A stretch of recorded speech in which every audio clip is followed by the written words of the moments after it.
기도하시고 찬양 드리겠습니다. 사랑의 하나님 아버지 감사합니다. 우리를 사랑하셔서 이렇게 주 앞에 예배하는 자리로 부르시니 감사합니다. 우리가 각각 다른 장소에서 다른 상황 가운데 예배하지만 그러나 온 교회가 하나로 연합하여 하나님이 기뻐하시는 예배를 드릴 수 있도록 주여 우리 가운데 하나님의 성령으로 충만하게 역사하여 주시옵소서. 예수 그리스도 이름으로 기도합니다. 아멘. 찬송가 412장 찬양 드리겠습니다.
자리에 다 같이 일어나시고 묵상 기도 드리심으로 주일날 예배 하나님께 올려드리겠습니다.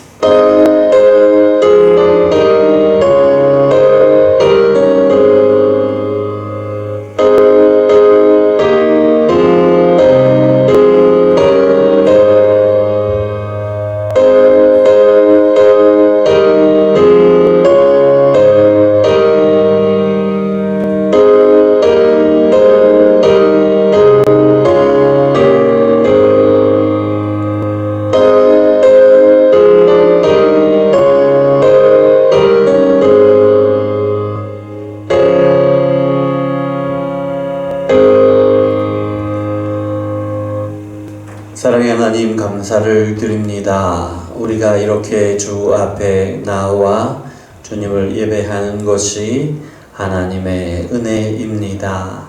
하나님의 은혜임을 깨닫고 감사하고 찬양을 드립니다.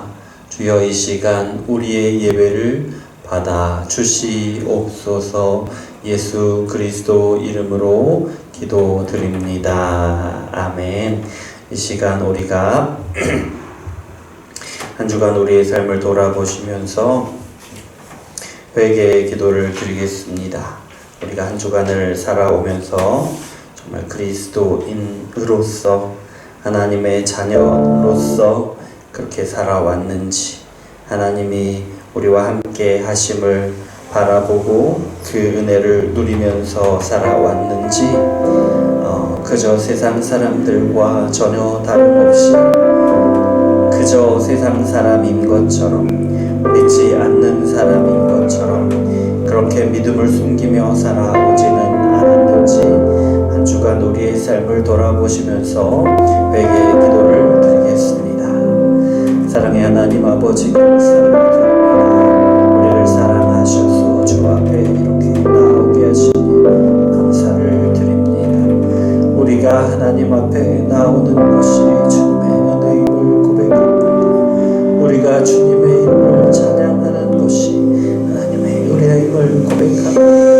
우리가 한 주간을 살아올 때 우리가 그 숨을 멈추지 않고 살아온 것이 하나님의 은혜임을 고백합니다.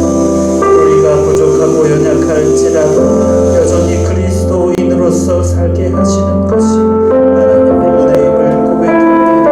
주여 아버지 하나님, 우리에게 그렇게 은혜 주시고 그렇게 우리를 자녀로 불러주시고 다시금 자녀로 불러주시고 자녀로 살아가라, 하나님의 백성으로 부르시고 백성으로 살아가라, 그리고 예수님의 제자로 살아가라고 우리를 부르시고, 하나님 우리가 얼마나 한 주간 동안 살아가면서 얼마나 우리가 누구인지를 기억하며 그를 위하여 살아왔는지 주님, 우리를 불쌍히 여겨 주시옵소서. 아버지, 우리의 연약함, 우리의 부족함을, 온전히 깨닫지 못함을, 온전히 순종하지 못함을 불쌍히 여겨 주시옵소서. 그러나 하나님, 주님의 부르심에 응하여 살아가기를 원합니다. 주님의 부르심을 따라 제자로서, 백성으로서, 자녀로서 이렇게 살아가기를 원합니다. 주여 아버지 하나님, 우리의 무지함을 용서하여 주시고 주님, 하나님의 지혜로 깨닫게 하여 주시고 주님, 그 말씀을 깨닫고 우리의 삶 가운데 원하시는 뜻이 무엇인지를 발견하게 하시고 아버지, 그 말씀대로 온전히 살아내지 못함을 아버지 하나님, 하나님께서 살아가게 하시는 것을 그렇게 순종하며 순종의 발걸음으로 하나하나 나아갈 수 있도록 주여 역사하여 주시옵소서. 아버지 하나님의 말씀에 순종하여 오늘 이 자리에 나옵니다. 예배하는 자리에 나옵니다. 이 자리에 나와 하나님을 만나고 하나님의 말씀을 듣고 우리의 삶이 그 말씀 위에 세워지기를, 우리의 삶이 그 말씀으로 순종되어지기를 원하며 하나님 앞에 섭니다. 이 시간 하나님, 우리에게 놀라운 역사, 우리의 삶을 다시 세우시는 놀라운 역사를 우리 가운데 이루어 주시옵소서. 예수님 이름으로 기도합니다. 아멘. 자, 이 시간 찬송가 5장 찬양 함께 드리시겠습니다. 자리에 앉으셔서 찬양하겠습니다.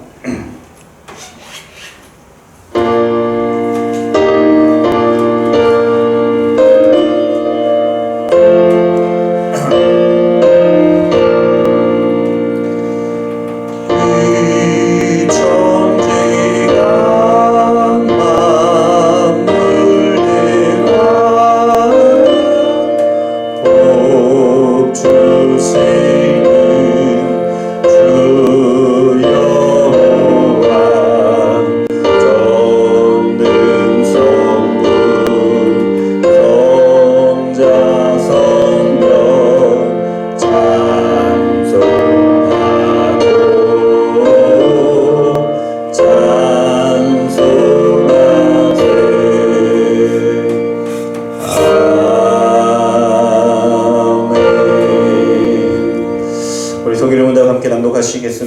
오늘은 60번, 61번 낭독합니다. 60번, 61번입니다. 함께 질문과 답을 함께 읽는 것입니다. 60번. 우리는 어떻게 안식일을 거룩하게 지킬 수 있습니까?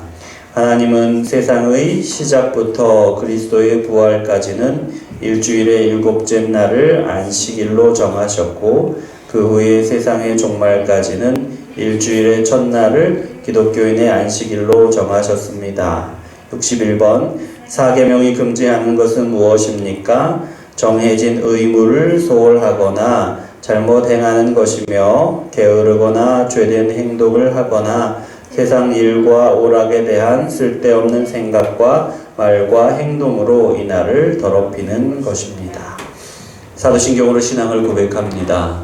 전능하사 천지를 만든 하나님 아버지를 내가 믿사오며 그 외아들 우리 주 예수 그리스도를 믿사오니, 이는 성령으로 잉태하사 동정녀 마리아에게 나시고 본디오 빌라도에게 고난을 받으사 십자가에 못 박혀 죽으시고 장사한 지 사흘 만에 죽은 자 가운데서 다시 살아나시며 하늘에 오르사 전능하신 하나님 우편에 앉아 계시다가 저리로서 산자와 죽은 자를 심판하러 오시리라. 성령을 믿사오며 거룩한 공회와 성도가 서로 교통하는 것과 죄를 사하여 주시는 것과 몸이 다시 사는 것과 영원히 사는 것을 믿사옵나이다. 아멘. 찬송가 430장 찬양드립니다.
우리에게 주신 말씀은 요한복음 16장 7절부터 11절까지 말씀입니다.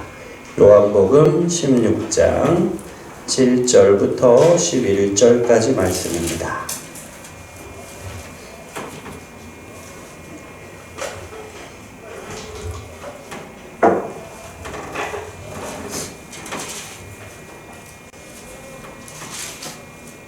7절부터 11절 화장 7절부터 11절까지 말씀 함께 읽습니다.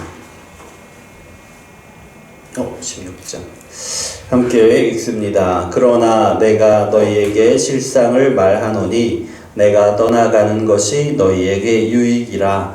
내가 떠나가지 아니하면 보혜사가 너희에게로 오시지 아니할 것이요 가면 내가 그를 너희에게로 보내리니 그가 와서 죄에 대하여 의에 대하여 심판에 대하여 세상을 책망하시리라. 죄에 대하여라 함은 그들이 나를 믿지 아니하며 의에 대하여라 함은 내가 아버지께로 가니 너희가 다시 나를 보지 못하며 심판에 대하여라 함은 이 세상 임금이 심판을 받았음이라. 아멘. 기도하고 말씀 나누겠습니다. 사랑의 하나님 감사합니다. 오늘도 우리를 사랑하셔서 우리에게 말씀을 주시니 감사합니다. 하나님의 성령을 우리 가운데 충만하게 역사하시길 간절히 원합니다. 우리가 하나님의 말씀을 들어도 성령께서 깨닫게 하지 않으시면 우리가 깨달을 수 없고 깨닫지 못한 말씀대로 우리가 살아갈 수 없고 그 말씀을 따라 우리에게 알게 하시는 하나님의 뜻을 이루어 갈 수 없음을 고백합니다. 하나님, 우리가 말씀을 듣는 데서부터 하나님의 놀라운 역사가 일어나게 하시고 또한 우리가 말씀을 듣는 데서부터 우리의 눈이 하나님께서 우리 가운데 이루시는 놀라운 역사들을 보게 하여 주시옵소서. 부족한 종의 입술을 통하여 선포하시니 부족한 종 가운데 역사하셔서 하나님의 온전한 말씀만 선포되게 하시고 하나님의 말씀만이 능력 있고 우리 가운데 놀라운 역사로 드러나도록 주여 붙들어 주시옵소서. 예수 그리스도 이름으로 기도합니다. 아멘. 창문 좀 닫아주세요. 오늘은 요한복음 16장 7절부터 11절까지 말씀으로 떠나심의 유익에 대해서 유익이라는 제목으로 말씀을 나누겠습니다. 16장 7절부터 11절까지 말씀을 우리가 읽었는데요. 지난주에 이어지는 말씀이에요. 계속해서 지난주에 어떤 말씀이었습니까? 예수님이 제자들에게 닥칠 고난에 대해서 말씀하시고 떠나실 것을 말씀하시고 나서 그 고난에 대해서 말씀하시는데 제자들이 그 말씀에 대해서 어떤 반응을 보였던가요? 제자들은 예수님이 떠나시는 것이 어떤 일인지 예수님께 묻기보다는 예수님이 떠나시고 자신들 앞에 닥칠 그 고난, 핍박, 그것들로 또 예수님이 떠나신다는 그 슬픔, 이런 것들에 매몰되어서 그것들에만 매몰되어 있는 것을 예수님이 보시죠. 그러면서 탄식하시는 장면이 지난 시간에 우리가 말씀을 나눈 그 말씀의 상황이 그러했습니다. 예수님은 자신들이 고난당할 때에 고난에 대해서 과몰입되어 있는 제자들의 그 주의를 예수님이 떠나심에 대해서 그 사실에 대해서 그것이 무엇인가에 대해서 그 관심을 갖도록 그 주의를 이렇게 전환시키고 계시는데요. 돌리고 계시는데요. 그것이 7절입니다. 7절. 우리가 말씀 읽었지만 다시 한번 읽겠습니다. 그러나 내가 너희에게 실상을 말하노니 내가 떠나가는 것이 너희에게 유익이라. 내가 떠나가지 아니하면 보혜사가 너희에게로 오시지 아니할 것이요 가면 내가 그를 너희에게로 보내리니. 아멘. 그러나로 시작하죠. 왜 그렇죠? 그 앞 부분의 내용과 다르다는 거죠. 뭐가 다릅니까? 제자들이 지금 예수님이 떠나실 것으로 인하여 잃게 되는 그들이 그동안 누렸던 것들을 잃게 될 것을 걱정하고 염려하고 근심하고 거기에 매몰되어 있는 모습을 보시는 것인데 그것을 근심하는 모습을 보시면서 그러나 너희들이 그렇게 근심하고 있으나 근심이 가득하나 내가 너희에게 실상을 말하오니 사실은 그것이 그렇게 근심할 일이 아니다 라는 것을 말씀하시기 위해서 그러나 라고 시작하고 있는 것이에요. 그리고 말씀하시죠. 내가 떠나가는 것이 너희에게 유익이라. 왜요? 내가 떠나가지 아니하면 보혜사가 너희에게로 오시지 아니할 것이요 가면 내가 그를 너희에게 보내리니. 예수님이 제자들에게 자신이 떠나가심이 유익하다라고 말씀하고 계시는 거예요. 예. 예수님이 이렇게 말씀하실 때 제자들은 예수님의 말씀에 동의할 수 있었을까요? 예수님이 떠나가심이 자신들에게 유익하다는 이 말씀에 동의가 되었을까요?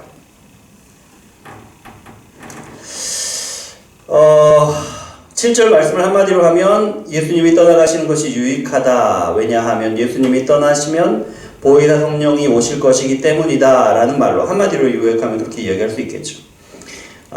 그런데요 여러분, 예수님이 떠나가신다는 것이 어떻게 유익이 될까요? 물론 성령이 오신다라고 분명하게 말씀하시지만 어떤 유익이 있을까요? 이 떠나신다는 것에 대해서 이제 조금 살펴야 하는데요. 이 떠나신다는 것. 지금 이제 제자들과 함께 계시는 장면이죠. 이제 좀 있으면 제자들 떠나실 상황이 오는 거예요. 예. 이 떠나심은 그래서 이제 두 가지의 의미를 담고 있는데요. 그 첫 번째는 뭐냐면, 가장 이제 빠른 시간이죠. 제자들을 떠나서, 예. 제자들을 떠나서, 그 십자가의 길을 가게 되신다는 그런 의미예요. 예수님이 제자들을 떠나신다고 말씀하신 것처럼, 그 말씀처럼 조금 있으면 유대 병사들이 와서 예수님을 체포해서 끌고 대제사장에게 끌려가십니다. 예수님이 떠나신다는 것은 예수님 앞에 닥칠 고난과 또 십자가의 죽음, 또 그것이 의미하는 것이죠. 사람들의 죄를 속죄하시는 그 죽음을 향하여 나아가신다는 것을 포함하고 있어요. 그 내용을. 그러면 여기서 예수님이 떠나가신다는 것은 어떤 유익이 있습니까? 바로 어떤 의미가 있느냐? 예수님이 십자가의 죽으심으로 사람들의 죄를 속죄하시는, 그러니까 예수님이 떠나가심으로 속죄함을 얻는 그런 유익이 있는 것이지요. 가장 먼저는 예수님의 제자들에게 그 유익이 있는 것이죠. 제자들의 죄를 대신해서 죽으시는 것이니까 제자들의 죄의 문제가 해결되는 것이죠. 죄 문제가 해결되면 어떤 일이 일어납니까? 죄가 없어지면 제자들은 하나님께로 나아갈 수가 있는 것이에요. 죄인이 아닌 거룩한 백성으로서 하나님께로 나아갈 수가 있는 것이지요. 그리고 그래서 하나님과 함께 할 수 있고, 또 하나님 안에서 하나님께서 주시는 복을 충만하게 누릴 수 있게 되는 것이지요. 예. 그리고 또 어떤 유익이 있습니까? 예수님이 그 죽음의 자리로, 십자가의 자리로 나아가실 때에 그 일로 인하여 죽어서는 영원한 하나님의 나라를 약속으로 받는 것이지요. 예. 우리가 예수님을 믿어서 얻게 되는 모든 복을 누릴 수 있게 되는 것이 지금 예수님이 제자들을 떠나가시는, 그래서 십자가를 향하여 속죄하는 그 죽음을 향하여 나아가시는 것에서 이 제자들이, 또 우리가 그 유익을 얻을 수 있는 것이지요. 자, 제가 두 가지 이중의 의미가 있다고 말씀드렸는데, 또 한 가지는 말씀하신 것처럼 하나님이 계신 곳으로 나아가는 것을 말씀합니다. 물론 십자가의 죽으심과 하나님이 계신 곳으로 나아가시는 것이 따로 뗄 수는 없지만 구분을 하는 거죠. 하나님이 계시는 곳으로 나아가시는 것을 말하는 거예요. 그러면 예수님이 하나님 계신 곳으로 가시는 것, 승천하시는 것이죠. 어떤 유익이 있습니까? 모든 것을 다 이야기할 수는 없지만 한번 생각을 해보십시오. 예수님이 제자들과 함께 이 땅에 계시면 어떻습니까? 물론 제자들이 예수님과 헤어지지 않기 때문에 좋습니다. 그 자체가. 하지만 예수님이 제자들과 함께 이 땅에 머무르시면 예수님은 어느 한 지역, 그 지역에만 국한되시는 거예요. 네. 하지만 예수님이 승천하시면 어떻게 됩니까? 예수님이 승천하신 후에는 모든 땅과 모든 하늘의 왕의 자리에 오르시는 거잖아요.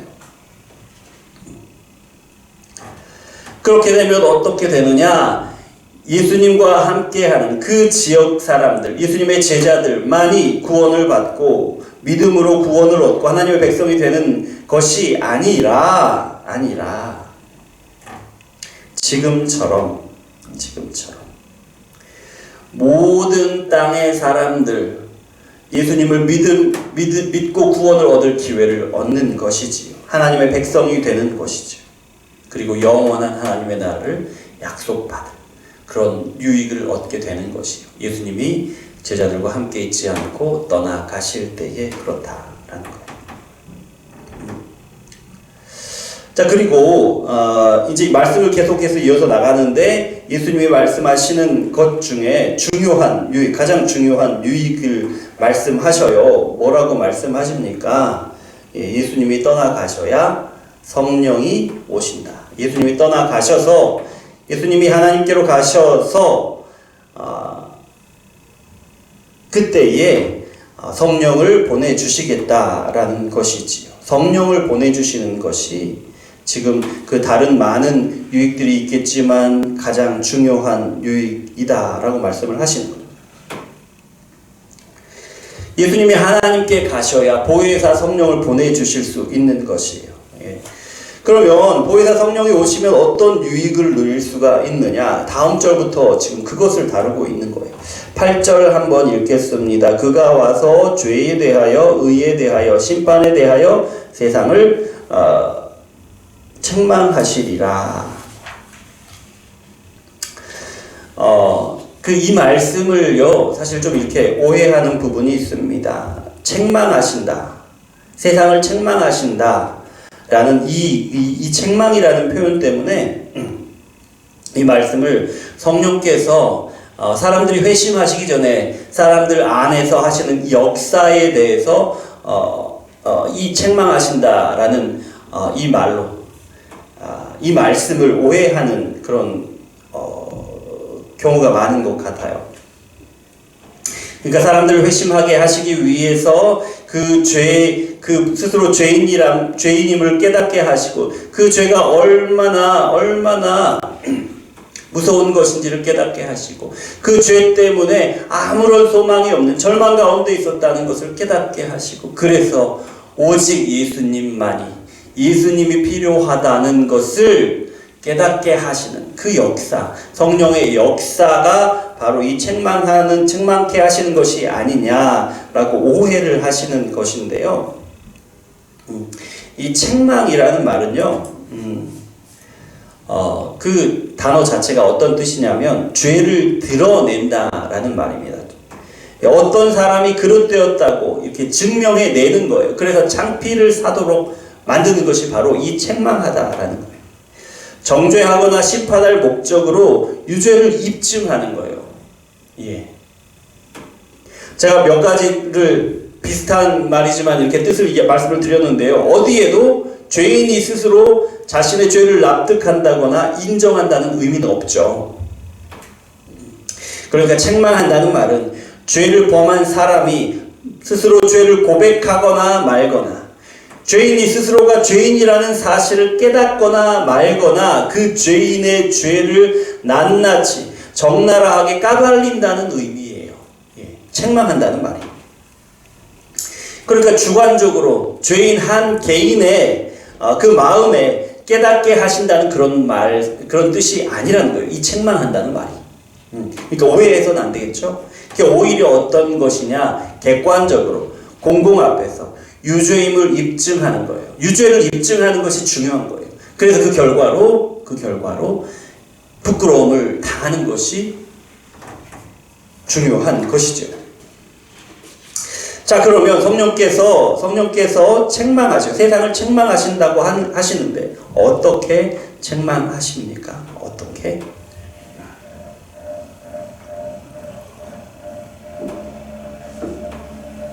사실 이 성령이 책망하신다는 것은요, 그 죄인을 책망하시는 것이 성령님의 어떤 특별한 사역인 것처럼 성령이 수행하시는 어떤 특별한 일이라고 오해하실 수 있는데요. 그게 아니라 성령님이 이 땅 가운데 계시는 그 자체가, 성령이 어떤 그 활동을 하시는 것이 아니라 성령이 이 땅에 계신다는 그 사실 자체가, 그 사실 자체가 죄인들을, 세상을 책망하시는 일이라는 말이에요. 성령이 계신다는 자체가. 어떻게 그러면은 성령이 계시는 것 자체가 책망을 하는 것이냐? 예수님의 경우를 한번 생각해 보시면 이해할 수가 있는데요. 요한복음 9장 39절 말씀을 보면 이런 말씀이 나와 있습니다. 예수께서 이르시되 내가 심판하러 이 세상에 왔으니 라고 말씀하세요. 예수님께서 심판하러 세상에 왔다라고 말씀하시죠. 그런데 3장 17절에는 이렇게 말씀하십니다. 하나님이 그 아들로 세상에 보내신 것은 세상을 심판하려 하심이 아니요. 지금 9장 39절과 3장 17절 말씀이 서로 모순되는 것 같잖아요. 그런데요, 사실은 이렇습니다. 3장 17절 말씀은 하나님이 예수님을 보내신 목적을 말씀하시는 거예요. 그게 무슨 말이냐면 예수님을 보내셔서 예수님이 감당하게 하시는 그 임무, 그것이 무엇이냐? 그것이 바로 3장 17절이라는 거예요. 예수님이 하시는 모든 일은 죄를 사함받게 하고 하나님의 백성을 회복하는 일이잖아요. 그러니까 심판하시는 일이 아니라는 거예요. 아니라는 거예요. 3장 17절이 그런 말씀이고요. 하지만 9장 39절은요, 예수님이 이 땅에 계시는 것 그 자체가, 예수님이 이 땅에 계시는 것 그 자체가 하나님께 반대하는 모든 자들을 심판하시는 일, 그러니까 그 유죄로 판결하는 일이다라는 거예요. 어떻게 그렇게 판결합니까? 예수님은요, 이 땅에 오신 하나님이시잖아요. 예수님이 이 땅에 오셨을 때 사람들이 둘로 나뉘었는데요. 예수님을 믿고 따르는 사람들, 그리고 예수님을 따르지 않고 예수님을 멀리하고 미워하고 배척하는 사람들로 명확하게, 누가 보아도 명확하게 그렇게 둘로 나뉘었습니다. 그렇게 명확하게 하나님이신 예수님께 속한 사람과 하나님이신 예수님께 속하지 않는 사람으로 둘로 나뉜다는 말이에요. 이것이 뭐냐면 하나님께 속한 사람과 하나님께 속하지 않은 사람을 판결하셔서 그 판결의 결과로 드러나는 것이 바로 이것이라는 거예요. 어떤 사람들은 예수님께 속하여서 예수님의 말씀을 듣고 그 말씀을 따르고 그 말씀을 기뻐하는 사람들이 있는가 하면, 어떤 사람들은 말씀을 듣지 않고 따르지 않고 그 말씀에 순종하지 않는 사람들로 너무나도 명확하게 나뉘더라라는 것입니다. 이것이 바로 유죄를 판결하시는 것이고 또 그 판결의 결과로 드러나는 것이다 라는 것. 성령이 이 땅 가운데 계시는 것도 마찬가지입니다. 성령이 이 땅에 계시면 어떤 일이 일어납니까? 어떤 일이 일어납니까? 예수님이 이 땅에 계셨을 때와 똑같은 일이 일어나는데요. 예수님을 믿는 사람과 예수님을 믿지 않는 사람들이 분명하게 드러난다라는, 분명하게 구분이 된다라는 겁니다. 그래서 예수님이 세상을 책망하신다. 성령이 세상을 책망하신다는 말은 바로 이런 뜻입니다. 예수님을 믿는 사람과 예수님을 믿지 않는 사람이 성령이 이 땅에 계셔서 함께 계시기 때문에 분명하게 드러난다. 분명하게 구분이 된다라는 거예요. 아직 지옥에 간 건 아니죠. 아직 이 땅 가운데 살아가죠. 지옥에 간 것은, 영원한 지옥의 형벌을 당하고 있는 것은 아니지만 이미 그렇게 될 것을 판결받아 버렸다는 거예요. 예수님을 믿지 않는 것으로, 예수님께 속하지 않는 것을 스스로 드러내면서, 그렇게 명확하게 드러내면서 이미 영원한 지옥으로 나아갈 것이 정해져 버렸고 지옥에 갈 때까지 그렇게 기다리게 될 것이다 라는 말씀이라는 거예요. 그러면 여러분 한번 생각해 보십시오. 예수님을 믿지 않는다고 하는 사람들,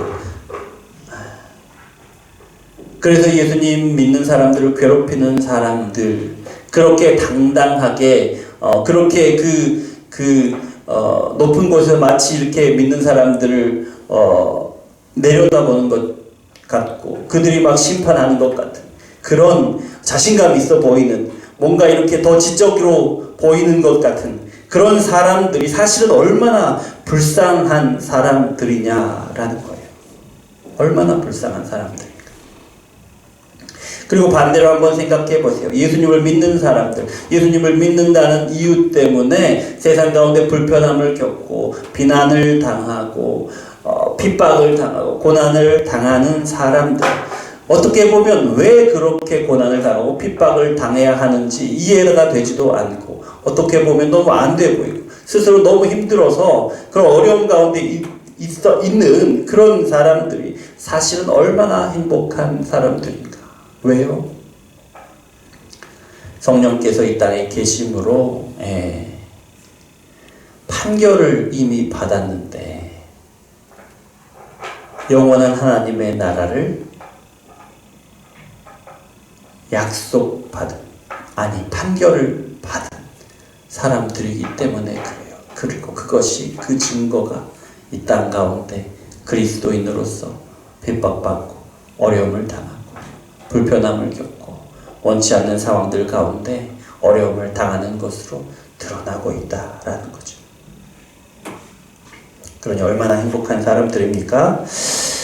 9절부터 11절까지의 말씀은 8절 말씀을 구체적으로 말씀하시는 건데요. 먼저 9절 말씀 읽겠습니다. 죄에 대하여라 함은 그들이 나를 믿지 아니하며. 성령이 죄에 대해서 책망을 하시는데요. 그 죄에 대해서 책망하신 이유가 뭐냐면 예수님을 믿지 않기 때문에 책망을 한다는 거예요. 책망한다는 것은 유죄로 그 판결을 한다라고 말씀을 드렸죠. 유죄로.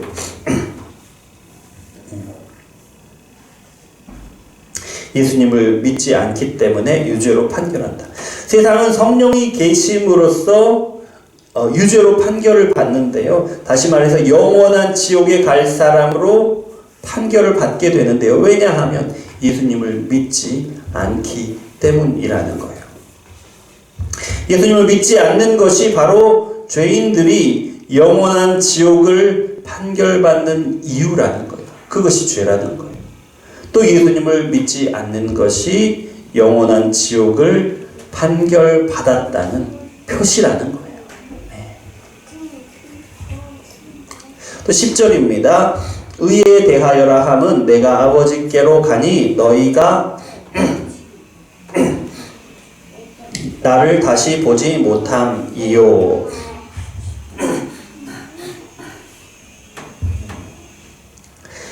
성령님이 세상을 책망하시는데 의에 대하여 책망하실 것이라고 말씀하셨습니다. 의에 대하여. 세상의 의로움을 책망하신다는 것이 아니에요.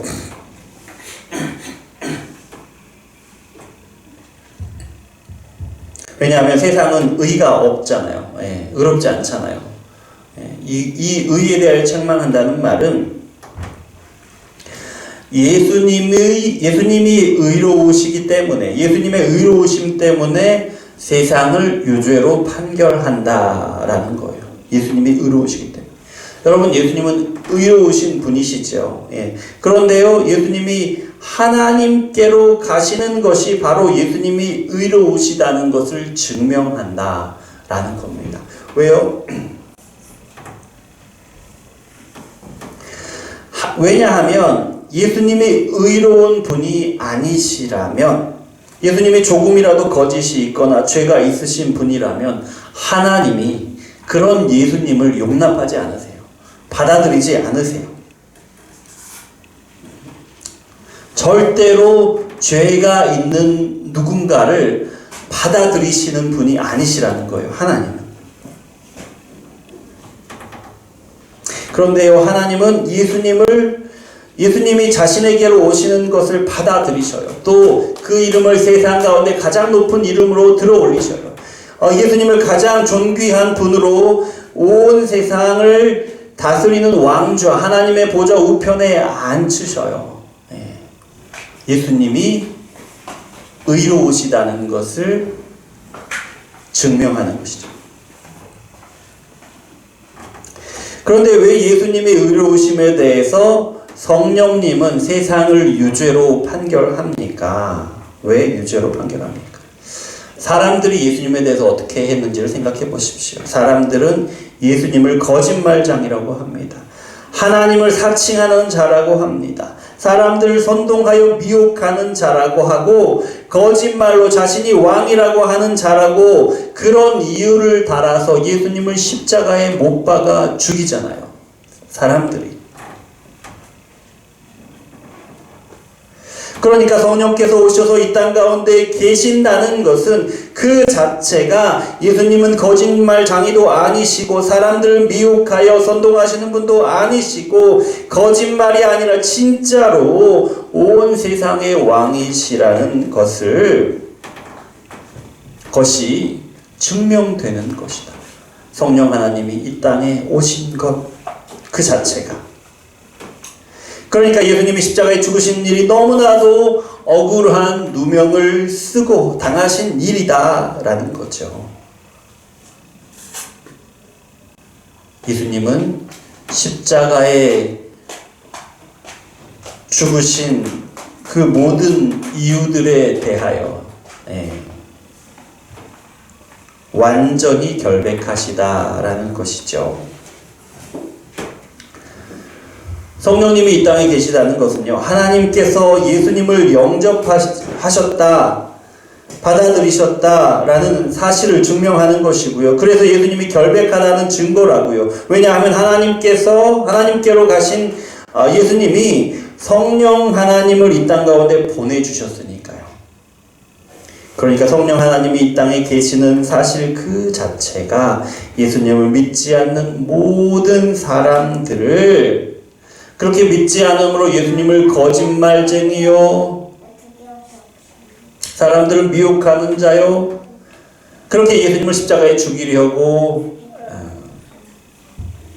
누명을 씌우는 그 모든 것들에 대해서 성령 하나님이 우리 가운데 계심으로 심판하시는 것이다. 책망에 대해서 말씀드렸죠.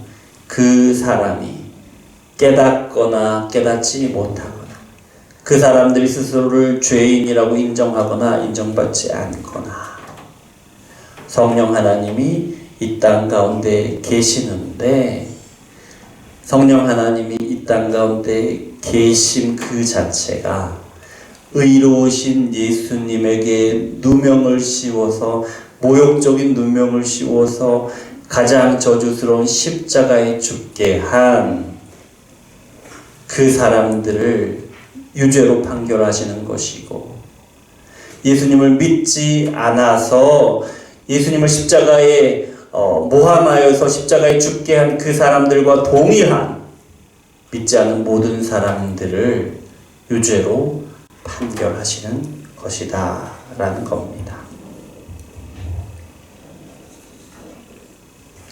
11절 말씀 함께 읽겠습니다. 심판에 대하여라 함은 이 세상 임금이 심판을 받았음이라.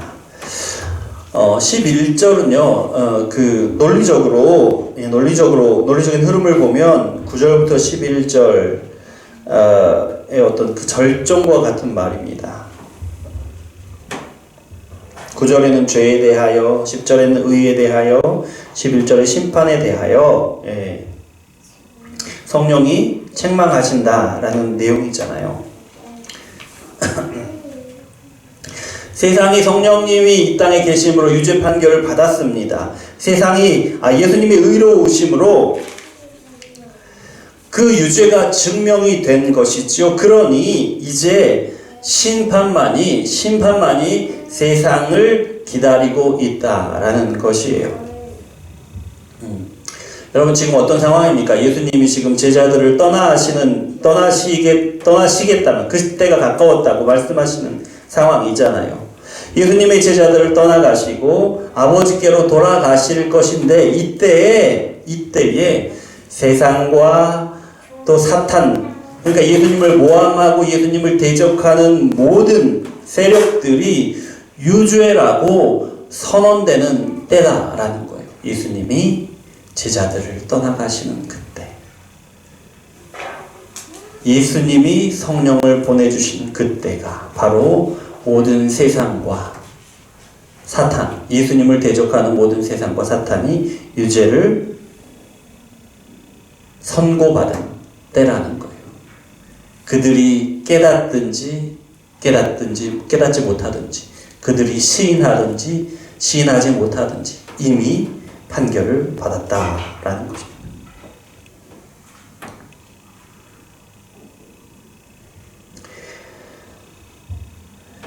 그리고 이 땅 가운데 계신 성령이 그 판결에 대해서, 그 유죄 판결에 대해서 증거가 되신다라는 거예요. 말씀을 마무리합니다.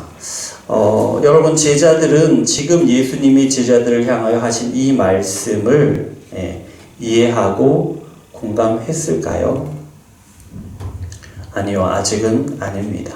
하지만 예수님이 떠나가시고, 그러니까 예수님이 십자가에 돌아가시고 부활하시고 승천하셔서 성령을 보내주시면, 그렇게 성령께서 제자들 가운데 오셔서 제자들과 함께 하실 때가 되면 그때야 비로소 제자들은 예수님이 지금 하신 이 말씀을 깨닫게 될 것이고 공감하게 될 겁니다.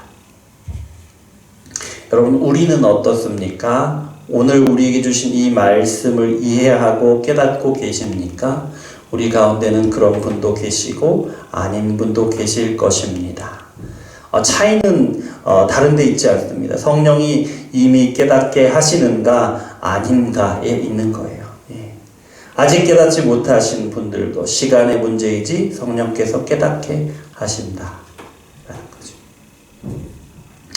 여러분, 제자들은요, 예수님과 함께 하는 일이 너무나도 좋은 사람들이었습니다. 얼마나 좋고 얼마나 행복했을까요?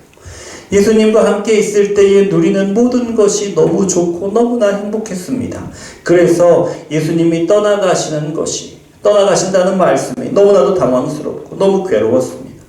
어쩌면 그 당황스럽고 괴로운 그 마음, 그 감정에 매몰되고 많은 것은 너무나도 인간적이고 너무나도 자연스러운 일이라는 거죠. 우리 눈에 보이고 손으로 만질 수 있는 그런 예수님과 또 그렇게 우리가 직접 예수님과 함께 있을 때 경험되는 예수님이 주시는 복을 누렸으니 눈에 보이지 않는 예수님, 눈에 보이지 않는 복으로 그 눈을 돌리는 것은 정말로 어려운 일인 거죠. 예수님이 이루실 하나님의 큰 일을 보지 못하는 것, 그들이 당할 그 어려움, 고난, 슬픔, 거기에 매몰되어서 예수님이 이루시는 하나님의 큰 일을 보지 못하는 것은 너무나도 당연한 일이라는 거예요. 하지만 제자들이 이해하건 말건 예수님은 하나님의 큰 일을 이루십니다. 그리고 손에 만져지는 예수님을 붙들고 눈앞에 보이는 그 복을 놓지 못하고 있는 제자들에게 성령님을 보내주실 것인데, 제자들을 의롭다고 예수님이 그렇게 보내주신 성령님이 제자들과 함께 계심으로 제자들을 의롭다고 판결해 주실 것이에요. 그리고 예수님이 떠나가셔서 제자들 가운데 이루신 놀라운 일들을 제자들에게 깨닫게 하실 것입니다. 저와 여러분도 제자들과 전혀 다르지 않습니다. 하나님이 주신 복들, 예수님이 우리 안에서 이루신 일들, 이미 우리가 눈으로 보았고 손으로 만지고 경험했던 그 일들에 얽매여서 우리 가운데 지금 이루고 계시는 하나님의 큰 일을 보지 못하는 것은 우리에게 너무나 당연한 일일 수 있다라는 거죠. 하지만 여러분, 우리가 기억해야 하는 것은요, 성령 하나님이 이미 우리 가운데 함께 계신다라는 거예요. 아직은 우리가 우리 가운데 이루시는 하나님의 큰 일이 어떤 것인지 아직은 알지 못하더라도, 깨닫지 못하더라도 우리 안에서 이루시는 그 일들을 우리는 곧 보게 될 겁니다. 하나님의 성령이 우리 가운데 함께 계시기 때문에. 그러면 우리는 예수님이 우리를 위해 하신 일이 얼마나 큰 일인지, 얼마나 감사한 일인지 너무나도 선명하게, 너무나도 분명하게 깨닫게 될 것입니다. 그리고 지금도 하나님이 우리 안에서 이루신 일들, 그것들이 어떤 일들인지 분명히 더 선명하게 보게 될 것입니다. 그렇게 되어지면 지금 우리가 붙들고 놓지 못하는 것들, 과거의 그 경험들, 거기에 얽매여서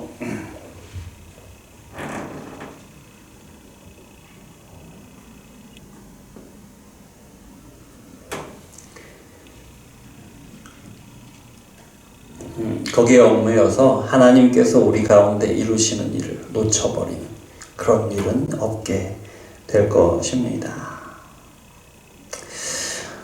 우리가 우리 눈앞에 당하고 있는 고난이나 어려움이나 불편함이나 핍박이나 우리가 당할 때에 그것이 더 이상 괴로운 일만은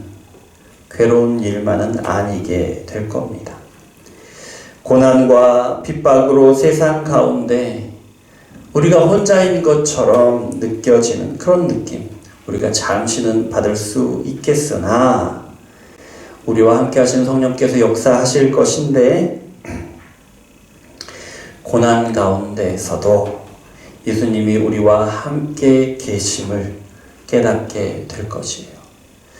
이 고통과 괴로움이 우리에게 기쁨이 되는 순간이지요.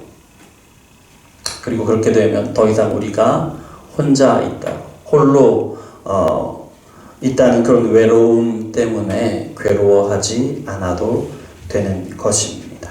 예수님이 항상 우리와 함께 계셨고 또 계시니까요. 성령께서 우리 가운데 역사하셔서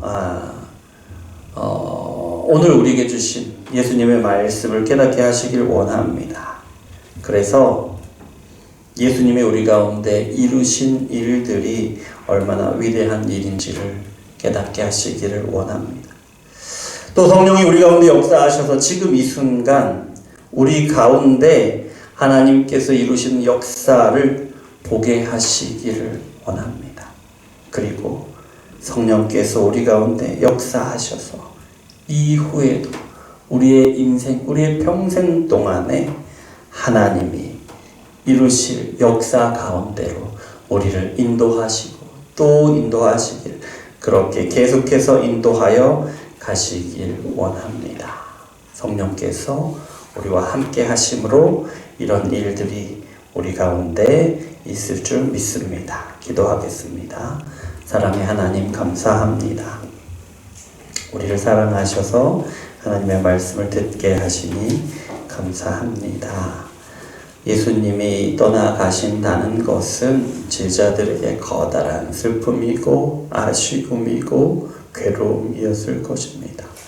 또 예수님이 떠나가심으로 당하게 될 고난과 핍박, 두렵고 떨리는 것이었음이 분명합니다.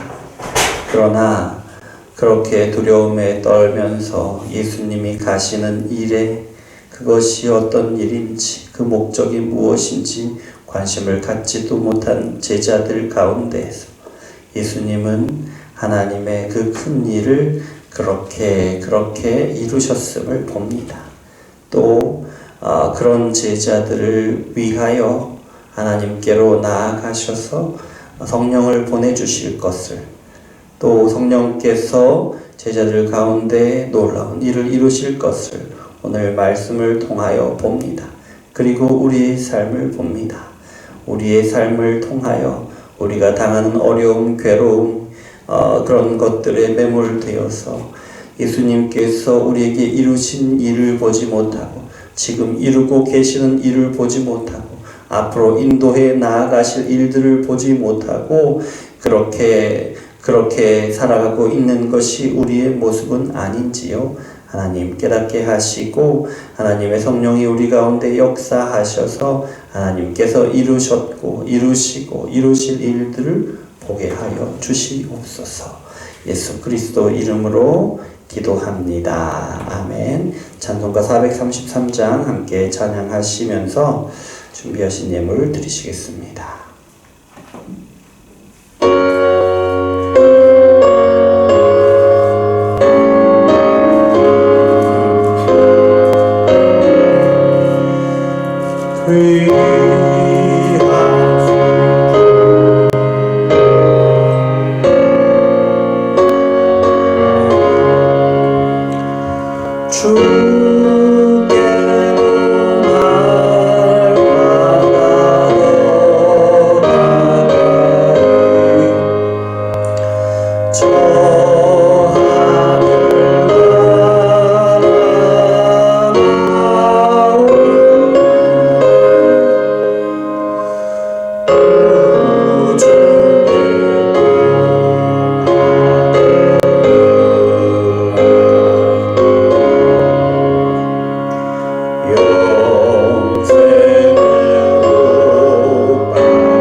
시간을 참고해 주시고요. 예.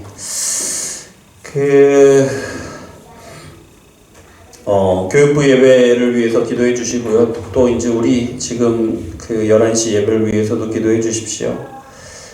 우리 어린이부, 중고등부 예배, 또 11시 예배가 또 견고하게 세워지고, 하나님께 온전히 드려지길 위해서 기도해 주시고, 다음 주 주일부터 지금 중고등부 예배를 못 드리고 있는데요. 다음 주일부터는 오후 2시에 중고등부 예배를 재개하도록 하겠습니다. 예, 중고등부 예배와 중고등부 아이들을 위해서 기도해 주시기 바랍니다. 그리고요, 추가 광고인데요. 예, 우리 찬양을 크게 불러주실 분들을 보내주시도록 기도해 주시기 바랍니다. 자, 잠깐만요. 이 수요 예배 말씀인데요. 이번 주까지 주보에는 못 실었는데 이번 주까지 이번 주 수요일까지 쉬도록 하고요.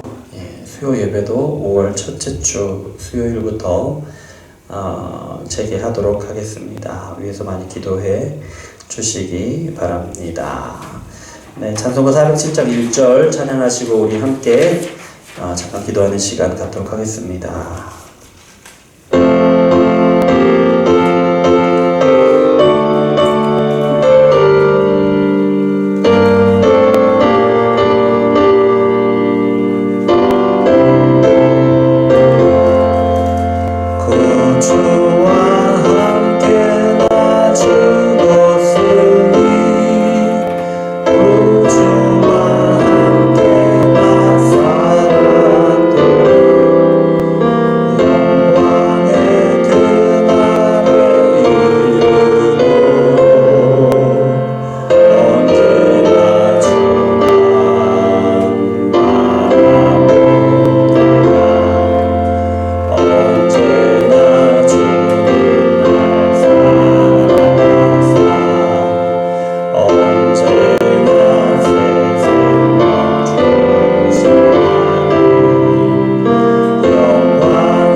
하나님이 지금 우리 가운데 우리가 당하는 고난 가운데 우리의 삶 가운데 이루시는 일이 무엇인지를 보게 하여 주시옵소서.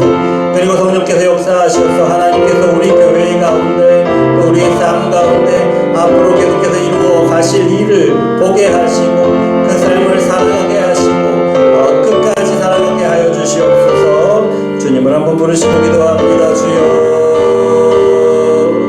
사랑의 하나님 아버지 감사합니다. 하나님께서 우리를 사랑하셔서 이렇게 말씀을 주시니 감사합니다. 하나님께서 우리에게 말씀을 주셔서 성령께서 우리와 함께 계심을 다시 기억하게 하시니 감사합니다. 하나님 우리 가운데 역사하셔서 예수님께서 우리 가운데 이루시니 그것이 얼마나 놀라운 일인지 얼마나 은혜로운 일인지 감사한 일인지 아버지 하나님 우리가 깨닫게 하여 주시옵소서. 아버지 하나님 지금 우리가 살아가는 삶의 순간순간마다 삶의 자리자리마다 하나님의 성령이 역사하셔서 우리와 함께 하시고 하나님의 놀라운 일들을 이루어 가시고 아버지 하나님 우리 가운데 우리 삶 가운데 보게 하여 주시옵소서. 왜 우리가 그 일들을 보지 못하고 있습니까? 아버지 하나님 우리 눈앞에 있는 일들이 너무나 어려운 것 같고 너무 힘든 것 같고 너무 슬픈 것 같고 혹은 너무 재미있고 너무 좋아서 아버지 하나님께서 이것인 일을 바라보지 못하고 있지 않습니까? 주여 아버지 하나님 우리 가운데 아버지를 이루어주시옵소서. 주여 아버지 하나님 역사하여 주시옵소서.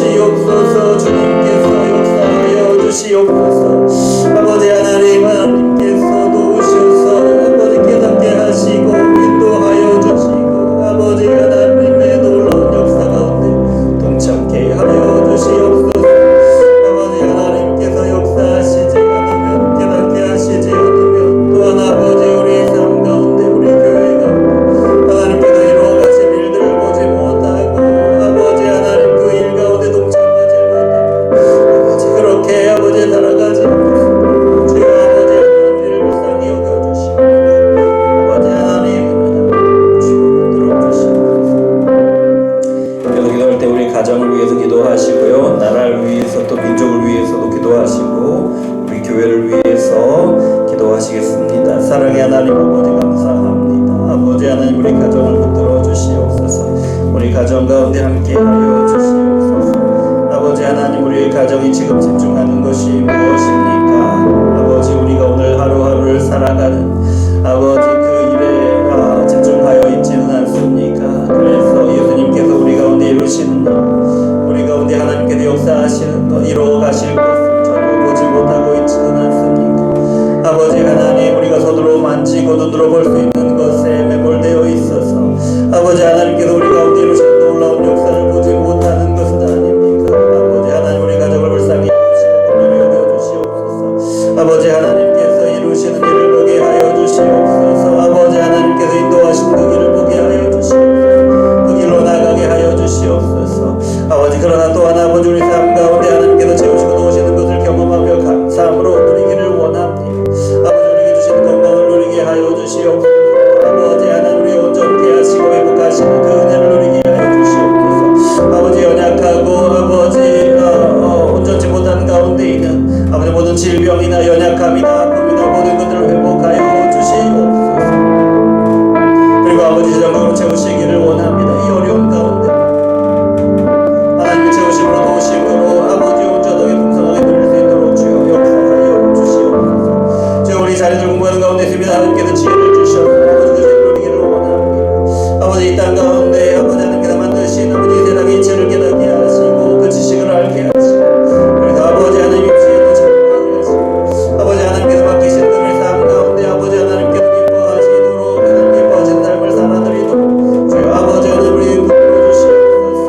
아버지 하나님 은혜로 말미암아 온 가족이 하나님께 온전히 드려지도록 주여 역사하여 주시고, 하나님의 기쁨이 되도록 역사하여 주시고, 아버지 이 나라를 붙드시기를 원합니다. 이 나라 가운데 하나님께서 지으신 아버지 그 목적대로 아버지 회복되고 아버지 온전케 되는 그런 역사를 이루어 주시기를 원합니다. 아버지 이 나라 가운데 아버지 어려운 사람들도 아버지 하나님 입이 없는 사람들도 하나님께서 주신 것을 충만하게 풍성하게 누릴 수 있도록 주여 역사하여 주시옵소서. 아버지 하나님 온전치 못한 것들 아버지 불균형한 것들 부당한 것들이 아버지가 되도록 주여 역사해 주시고, 주여 아버지 하나님 임종을 붙들어 주시기를 원합니다. 아버지 하나님 저 북한 아버지 불쌍한 영혼들을 향하여 아버지 하나님 복음의 위치 비춰주게 도와주시옵소서. 아버지 그리고 그 안에 아버지 하나님 북한과 이 한국이 아버지 우리나라가 교류할 수 있도록 하시고, 북한이 또 국제사회와 교류할 수 있도록 주여 역사해 주시고, 아버지 하나님 저 북한을 어두운 가운데 오랫동안 두셨는데 주여 아버지 하나님 저 북한을 통하여 아버지 하나님 또한 민족을 통하여 아버지 하나님 이루실 일들을 기대하며 기도합니다. 아버지 하나님 우리 가운데 한 마음으로 한 뜻으로 예배하게 하시고, 아버지 우리 가운데 한 마음으로 한 뜻으로 하나님의 뜻을 아버지 하나님 받은 사명을 감당할 수 있는 그 은혜의 날을 허락하여 주시옵소서. 아버지 우리 교회 아버지 온전히 하나님을 붙들며 아버지 하나님께서 깨닫게 하시는데 아버지 우리 삶을 바르게 하시고 우리 교회를 보게 하시고 우리 가정을 보게 하시고 나라를 보게 하시고, 그러는 가운데 아버지 하나님께서 깨닫게 하시는 것으로 아버지 이렇게 순종하며 나아가도 하나님께서 이루시는 일들을 향하여 동참하며 아버지의 기도하며 나갈 수 있도록 들어주시옵소서. 그래서 아버지 하나님 지금 연약하지만 아버지 연약한 가운데 하나님께서 드시지만 하나님께서 우리를 통하여 이루실 놀라운 일들을 기대하며 기도하며 아버지 당당하게 담대하게 나갈 수 있도록 역사하여 주시옵소서. 하나님께서 이루실 일들을 기대합니다. 사랑의 하나님 아버지 감사합니다. 우리를 사랑하셔서 말씀을 주시고 또 말씀을 따라 기도하게 하시니 감사를 드립니다. 아버지 또한 주님 앞에 나올 때 빈손으로 나오지 않고 예물을 들고 나오게 하시니 감사합니다. 예물 드린 손길 하나님 축복하시고, 아버지 하나님 이 예물이 쓰이는 곳마다 하나님의 놀라운 역사가 드러나고 하나님께서 이루시는 그 가운데 바로 이 예물이 쓰여지고 또한 우리의 삶이 쓰여지는 것을 보게 하여 주시옵소서. 그 은혜를 누리도록 역사하여 주시옵소서. 우리가 기도하는 것 주님의 뜻 가운데 이루실 줄 믿습니다. 우리가 기도하는 바를 하나님의 뜻 가운데 이루시고 또 하나님의 놀라운 역사가 우리의 삶 가운데 이루실 줄 믿습니다. 하나님 역사하여 주시옵소서. 연약한 자들을 온전케 하시고 연약한 자를 강하게 하시고 온전치 못한 자를 온전케 하시고 또 필요를 채우시는 하나님의 놀라운 역사가 우리의 삶 가운데 항상 있고 또한 누려지게 되기를 원합니다. 하나님 응답하여 주시옵소서. 예수 그리스도 이름으로 기도합니다. 아멘. 그리스도의 은혜와 하나님의 사랑과 성령의 교통하심이 성령이 우리 가운데 계심으로 말씀을 깨닫고 성령이 우리 가운데 계심으로 우리 가운데 이루신 놀라운 일이 무엇인지 또 우리 가운데 이루고 계시는 것이 또 앞으로 이루어 가실 것이 무엇인지 깨닫고 그를 따라 하나님의 역사 가운데 동참하기를 원하는 여기 모인 예수마을교회 모든 성도님들과 영원토록 함께 있을지어다. 아멘.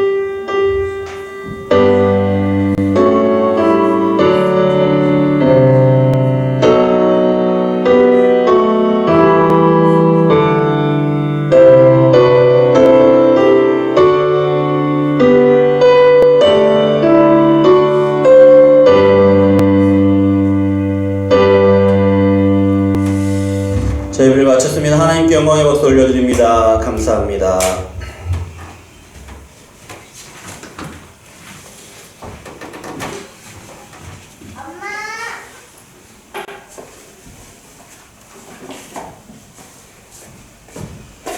잘 지냈어요? 엄청 피곤해요?